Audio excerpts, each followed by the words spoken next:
I state your name. I, Francisco M. Dumagoso, Of the City of Manila, of the City of Manila, having been elected to the position of the state, having been elected to the position of City Mayor, hereby solemnly swear that I will faithfully discharge to the best of my ability hereby solemnly swear I will faithfully discharge to the best of my ability the duties of my present position the duties of my present position and all others that I may hereafter hold under the Republic of the Philippines, and all others that I may hereafter hold under the Republic of the Philippines.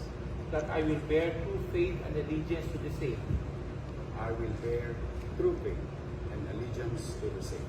that I will obey the laws, legal orders, I will obey the laws, legal orders, and the decrees promulgated by the duly constituted authorities of the Republic of the Philippines, and the decrees promulgated by the duly constituted authorities of the Republic of the Philippines. and that I will impose this obligation I will impose this obligation upon myself voluntarily upon myself voluntarily without mental reservation or purpose of evasion. without mental reservation or purpose of evasion. Go ahead. So,